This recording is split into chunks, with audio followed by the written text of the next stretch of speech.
Ladies and gentlemen, good day and welcome to Tanla Platforms Limited Q3 FY26 earnings conference call. As a reminder, all participant lines will be in the listen-only mode, and there will be an opportunity for you to ask questions after the presentation concludes. Should you need assistance during the conference call, please signal an operator by pressing star, then zero on your touchtone phone. Please note that this conference is being recorded. I now hand the conference over to Ms. Ritu Mehta. Thank you, and over to you, ma'am. A very good afternoon and a warm welcome to our Q3 earnings call. Joining with us today are Uday Reddy, Founder, Chairman and CEO, Deepak Goyal, Executive Director, Anubhav Batra, CFO, and Anuradha Chava, GC and Company Secretary.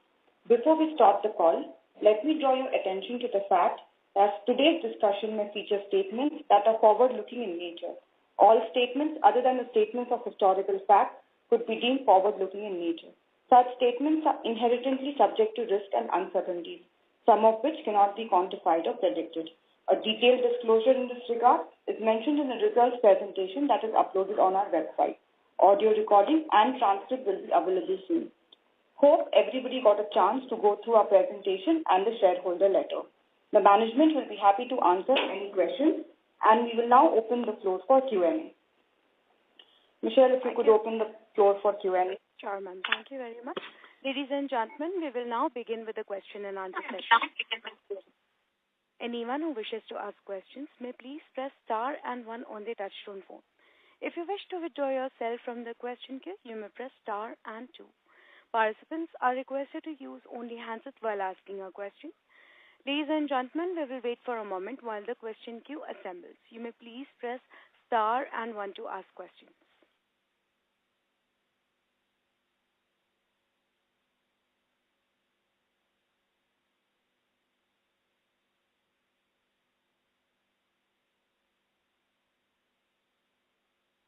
The first question is from the line of Amit Chandra from HDFC Securities. Please go ahead. Thanks for the opportunity. So my first question is on the enterprise side. Obviously, we have seen the recovery there in terms of growth, both in the OTT side and the enterprise, excluding the OTT. If you can throw some more color in terms of whether this is more led by seasonality or this is led by some structural changes that are happening in the enterprise business ex of OTT, because last quarter you mentioned that there was some impact from some client-specific drawdowns. So, where are we in terms of the stability of the existing portfolio, and also in terms of the domestic messaging volume, how the volume has picked up, and how the telcos are seeing for a price hike in this segment.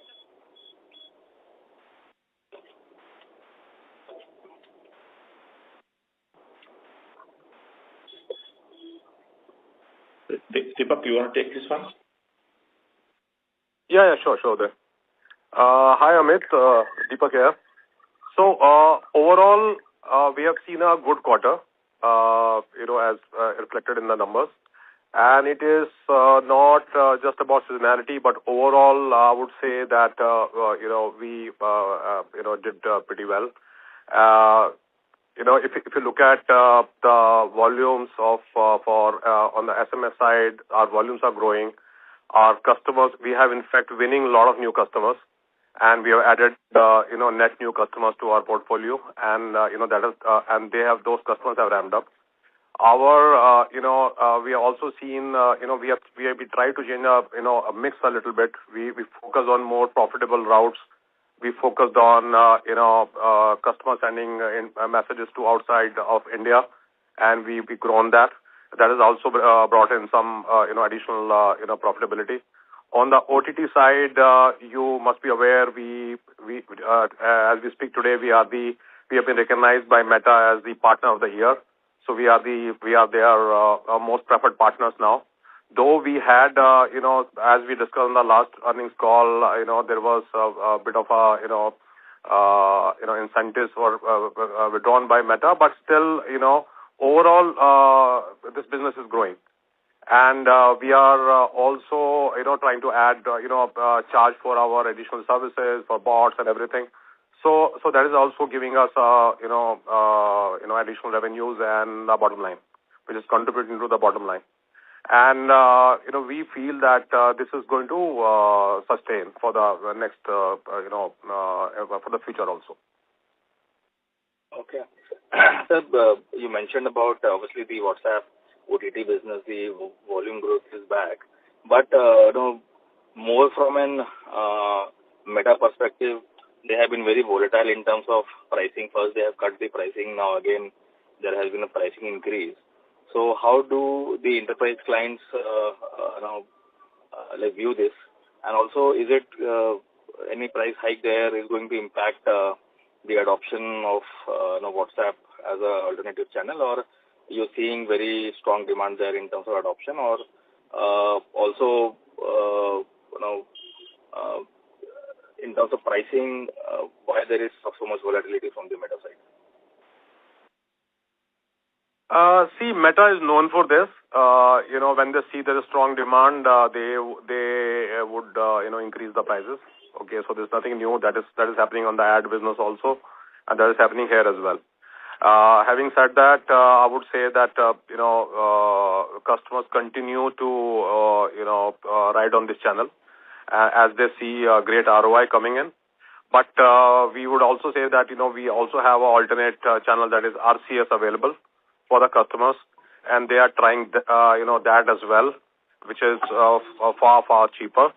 And even there, the ROI is pretty good. So if certain customers, they find, then we have another, rival channel available with us. Even at RCS, as you are aware, we are the largest. So it is working well. But just to answer to your question, yes, the demand remains, quite strong for WhatsApp. Yeah. I know you mentioned about that you have been adding new customers, and we have seen that the new customer addition has been pretty strong over the last 2 quarters. But if I see the revenue added from these customers, there has been a sharp decline in terms of what we have added, in this quarter. So is it? So if you can explain how the journey of a new client is, and what actually defines a new client in terms of whether we start at a very low engagement level and then we ramp up within that, and how much typically is the ramp up timeline in terms of when we onboard a client? See, for a customer to fully ramp up, it takes good 3-4 quarters once we onboard a customer. I also mentioned, a couple of quarters back, that we are focusing on our existing customers also to increase our our wallet share, where we are already present. So that exercise also worked very well for us. And in parallel, we were working on adding new customers as well, which we did, and you would see the results in the coming quarters. Because as I said, it takes time to build all the solutions and everything, and ramp the customer. We have to work on a lot of use cases. So that work is going on in parallel. But I can tell you that our engine is going pretty well on both the sides. On the existing customer sides, where we are continuously working on increasing our wallet share, and we are also working on adding absolutely net new customer, which were never there with us. Okay. And so lastly, last question from my side is on the platform side. Obviously, we have a stated strategy there in terms of scaling the platform business. But are we satisfied with our performance in terms of what we have achieved in terms of the platform business? Because the growth has slowed down versus what we have done maybe 1 or 2 years back. And in terms of the new platform launches outside of India, we have onboarded some new customers. So what is the ramp up timeline there, and when we can see some strong growth in the platform segment? Yeah. So, Amit, it's a good question. In fact, we have one deal on our ATP in India. So we're going to go live anytime soon. So we should be able to start billing probably, if not January, probably in February itself. So that's one bank that we added on ATP to start with. Secondly, we have delivered fantastic. We have delivered impact to our Indosat customer, and they are pretty happy. So we are also in discussion with other telcos. But as you know, it's a gigantic platform. It takes a bit of time to sell this platform. But once you deploy, it's tightly integrated with the network, handset, and the SIM. So it takes a bit of time, but we are doing whatever we can do from our side to sell more of our platforms in the international market. Okay. And sir, in terms of launches, are we there in terms of whatever launches we have to make on the platform side, or we are still working on some new products, some new innovative products, because we are always ahead in terms of understanding the industry trend and coming up with some innovative product, and that has been our strength on the platform side. So anything if you can share with us in terms of what we are working on and what can be the future growth drivers on the platform business? Amit, I'm afraid I cannot really tell you what are the platforms that we are working right now, but definitely you get to hear something good in this quarter. Our innovation engine, along with GTM engine, is going very, very good. It's solid.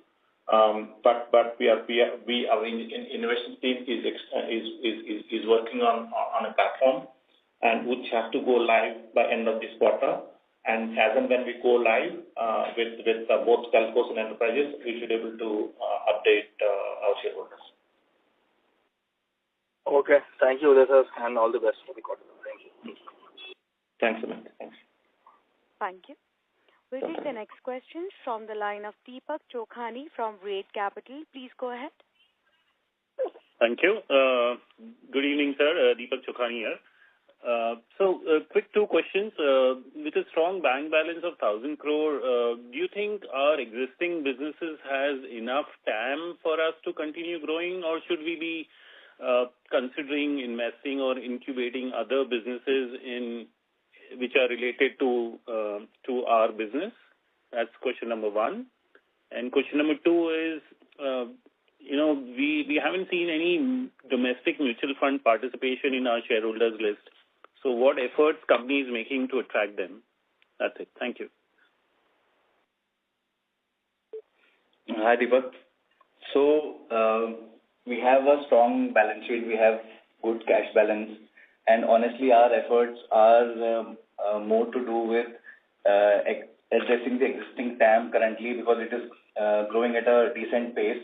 Likewise, there are certain products that we have which are category creators in themselves. So there, we are not limited to the current CPaaS TAM, but like YC.ai has geographical, attraction. So we would want to continue to invest our energies in the near term in accelerating the growth on the existing platforms that we have built, not just in India, but to go global. That is one. But having said that, we continue to invest. Like I mentioned, we are working on new platforms. So we want to expand our TAM with the innovation engine that we have and cater to greenfield opportunities. So we do spend decent amount of funds from our funds to on the new innovations that we're doing internally. That is one. And so on the same point, you think we have enough the enterprise and the platform business has enough TAM for us to continue growing in the near future? Because it seems like things have kind of saturated in terms of the market or the top line, and not only for us, just for the entire sector. Deepak, it has not saturated. It is actually growing at almost 8 to 12% range year on year. And with OTT changing the landscape, honestly, the market is expanding. In that sense, digital adoption is going through the roof, UPI transactions, etc. So there is enough, market opportunity there. But at the same time, having said that, you know that we have geographical expansion aspirations. So we would want to expand our, geographical territory so that we are able to increase address to a larger TAM.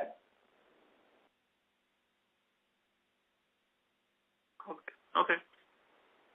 And the next question was basically, I mean, are we making any efforts to attract any, because given the mutual, at least the domestic mutual fund flow has been so huge, and I sometimes wonder what efforts are we making to attract them? Yeah, so Amit, sorry, Deepak, there I think what we are trying to do currently is obviously we need to engage more, so we are going to increase our coverage. We're going to increase, meetings with the set of investors in the near future. But obviously our first endeavor was to make sure that we get back on the growth trajectory, which I think we have started demonstrating, quarter-on-quarter improvements in the number. And once now that the growth momentum is back, we obviously have, taken a note of this internally. Also, we have discussed that as management, we would want to go out and engage with both the domestic funds as well as, foreign institutional investors. So we are going to focus on that aspect as well. Okay. Thank you and all the best. Thank you. Thank you. We'll take the next question from the line of Jyoti Singh from Arihant Capital. Please go ahead. Thank you for the opportunity. Sir, as you explained a lot of things on the industry side, but wanted to understand how competition is evolving in India in the CPaaS market, and especially from a global CPaaS player and telco-backed platform. And another question on the OTT and RCS that gaining traction. So how should we think about the growth trajectory going forward 2 to 3 years? Deepak, you want to take this question? I couldn't hear it properly. Can you please repeat? Yeah. So wanted to understand on the competition side, CPaaS market, especially from global CPaaS player and telco-backed platform. And another question on the OTT and RCS gaining traction. So how we should think the growth trajectory of traditional SMS versus a newer channel over the next 2 to 3 years?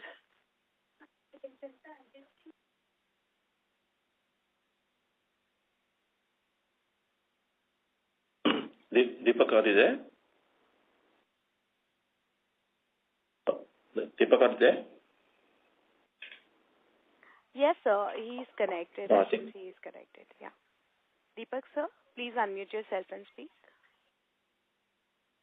Yes, we are seeing good amount of growth coming in on the SMS side also, as Anubhav just mentioned, that the UPI transactions are going through the roof. So these all attract such kind of transactions attract SMS-based notifications and OTPs and so on.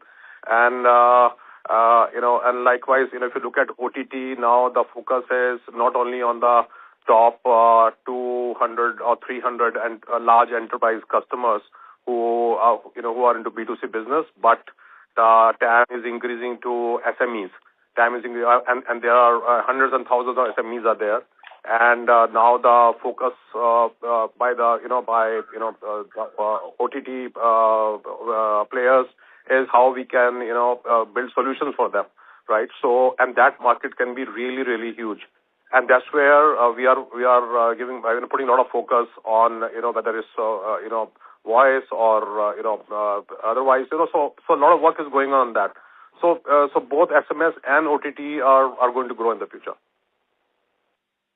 And I think your another question was that about the competition from the international players. Am I right? Yes, sir.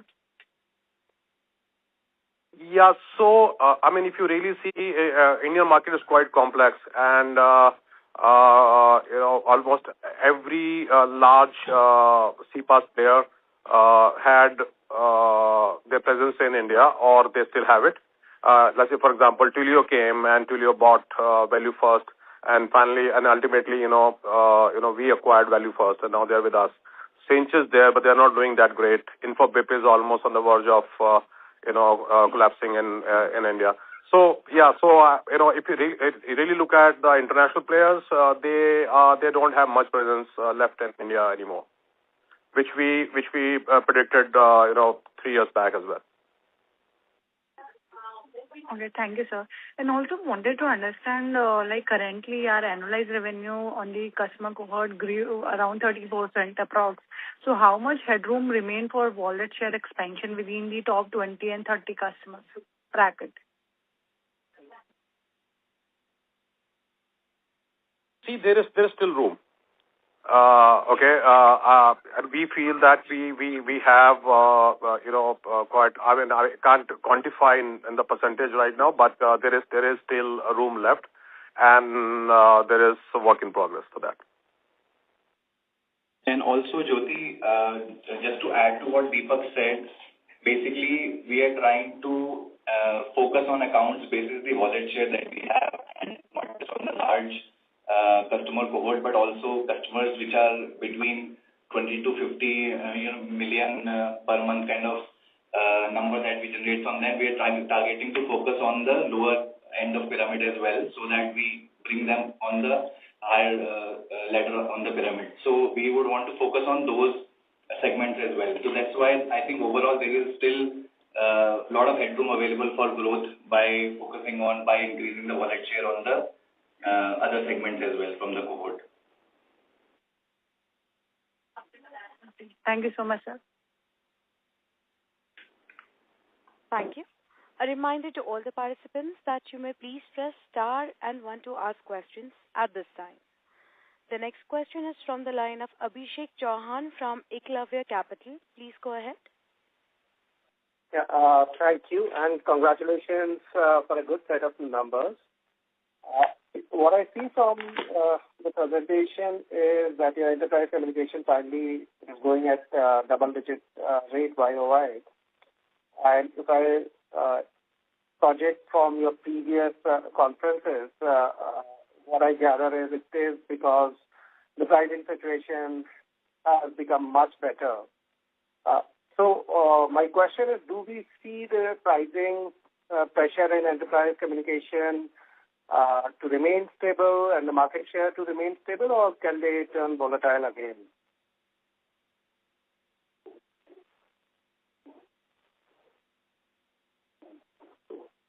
Abhishek, in the near future, we would want to assume that there will be stability. However, having said that, competition environment is still active and there is continuous pricing pressure that remains. However, both from a sourcing side as well as from the selling price side, we have been able to maintain this thing, and our growth is also increasing. So in the near term, it is stable, but because we operate in a highly competitive environment, long-term view is difficult, but near term is stable. Thank you. I think that's all from my side. Thank you.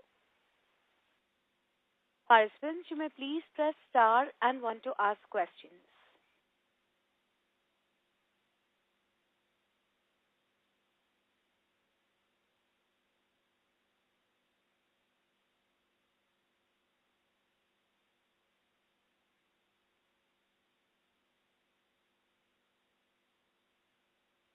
The next question is from the line of Dharvi Sharma from Mudita Growth Partners. Please go ahead. Thank you for the opportunity. So I have an industry-wide question. So globally, we are seeing that banks and especially financial institutions, they are moving from OTPs to passkeys. Also, they've raised their passkeys. I want to understand what are your views on it. Do we see SMS OTP volumes going down in the future? I want to have some understanding as to how does it impact our terminal value in your opinion.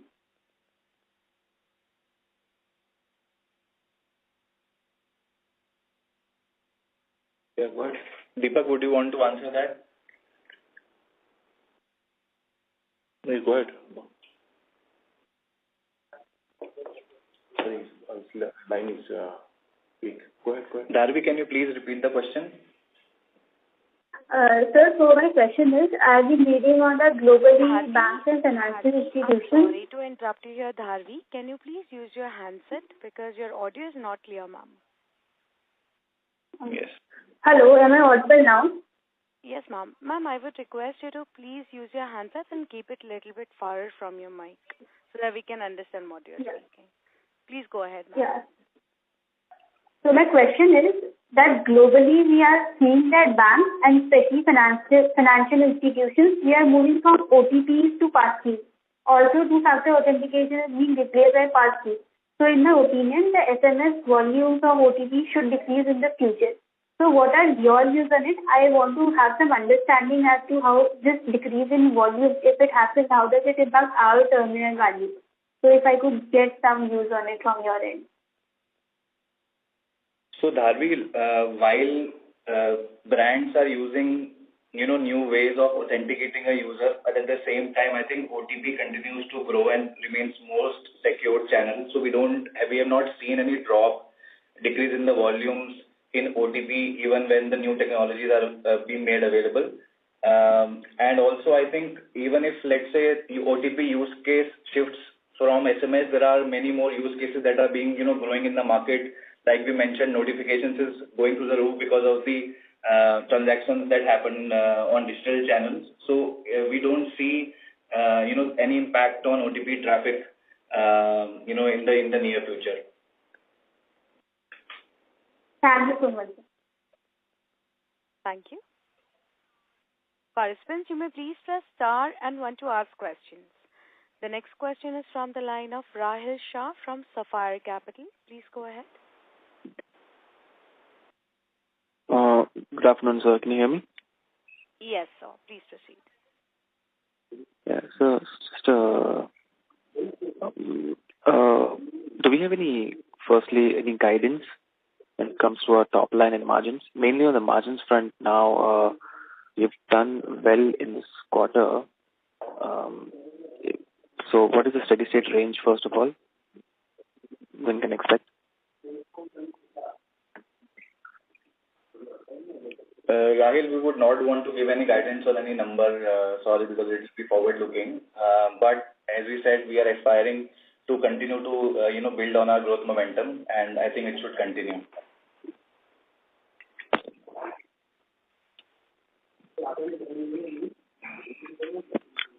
And are we paying equal focus across all the platforms and channels we have, or is there a certain area where the company is, spending more to get, more market share? On both, Rahil, we are focusing on both segments, and you would see that on both of them we are growing continuously. So focus is there on both the segments. Okay. Yeah, thank you, sir. Thank you. The next question is from the line of Gopinath, an individual investor. Please go ahead. Hi. Good evening, everyone. Can you hear me? Yes, sir. Please proceed. Yeah.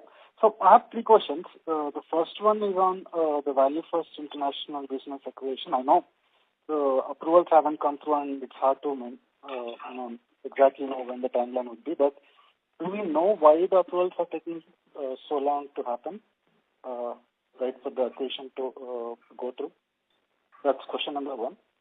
And it was also mentioned that some 40 crores or RSUs are being amortized under the employee expenses.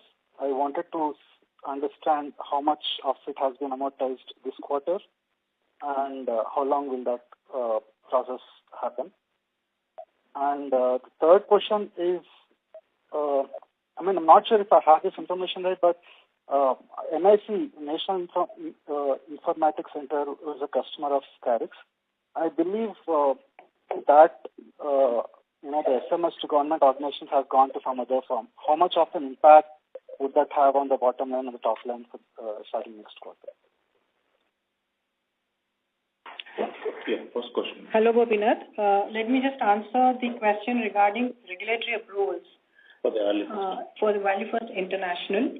Like you said, it is pending, but we cannot tell you the timelines because regulatory approvals are approvals, and we are constantly in touch with the regulator. We are trying to resolve it, and we will update the market as and when we have an update from the regulator. Having said so, we just want to inform. Please go ahead. No, sorry. In timeline, I understand, but do we understand the reasons why it's taking a lot of time? Why it's taking a lot of time? There are some questions, and we're just responding to the questions from the regulator. Okay. And what is the second question? Yeah, on the Deepak, you want to take on NIC? Yeah. For NIC, sir, it's like this, that firstly, when you talk about what will be the impact of, the top line and bottom line, then impact is, in terms of bottom line, the impact is not material, number one. Number two, I would say that, when NIC, floated this RFP, they came up with a very stringent eligibility criteria, which requires a lot of different kind of, certifications and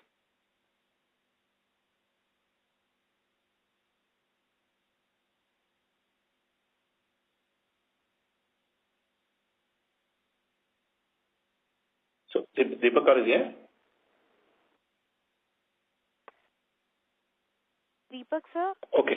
So what is it? Yeah, there. He's there, sir. Yeah. In the meanwhile, Gopinath, let me answer the second question around VF RSUs. The vesting is over 2 years, and this is the third quarter of that vesting. Understood. Roughly 5 crores a quarter. Yes. So Deepak, are you there? Hi, Uday, am I audible? Yeah. Yes, sir. Yes, it's audible. Yeah, you are talking about NIC. Yeah. So I was talking about NIC. So firstly, I would say that, you asked for what would be the impact on our top line and bottom line. So I would say the impact is not material. It's not much. If we really, lose it. But just to give you more details about it, when NIC floated the RFP, they came up with a very strict eligibility criteria, which requires a lot of different kind of experience and certification, security audits, a lot of stuff. And what we have found is that there are serious anomalies, to whom this tender has been awarded, and we have raised this with NIC, and we are waiting for a favorable response from their side. So it is not yet over as far as we are concerned. Got it. And another thing to add, great job on the Tamil Nadu e-governance agency product launch that you had.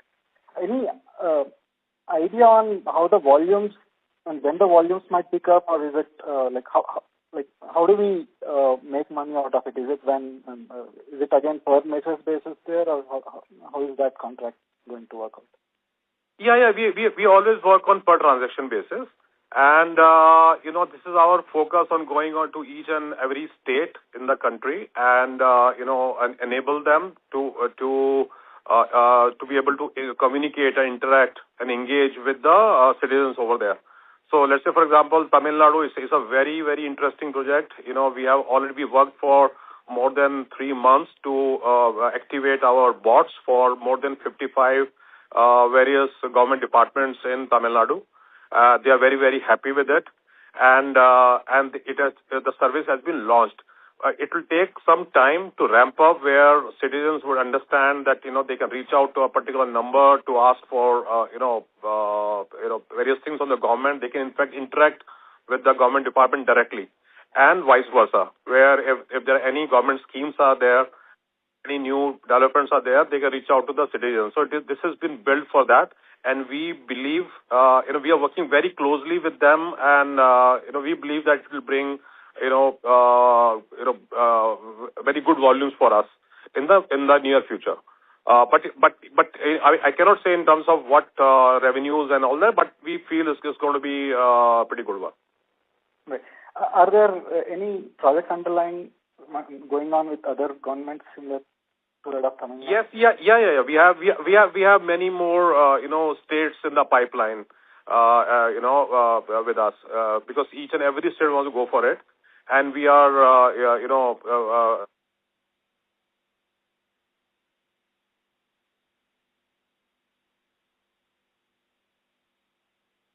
Excuse me, sir. Sir, you're not audible. No, I got audible what I now? needed. Yes, sir. Yeah. No, so I was saying that, we are working with, various other states as well. Yeah. Thanks a lot for the update. This is like, hoping for the best. Thank you. And just to tell you one more thing, we are, with NIC, we are very strong on WhatsApp. Our, company Value First, they are the primary providers for WhatsApp services over there, and that is growing very well over there. Thank you, sir. Ladies and gentlemen, that was the last question for today. I now hand the conference over to Ms. Ritu Mehta for closing comments. Thank you, and over to you, ma'am. Thank you, everybody. In case any questions remain unanswered, please write to Investor Help Desk. Thank you. Thank you, ma'am. Thank you, members of the management. On behalf of Tanla Platforms Limited, that concludes this conference. We thank you for joining us, and you may now disconnect your lines. Thank you.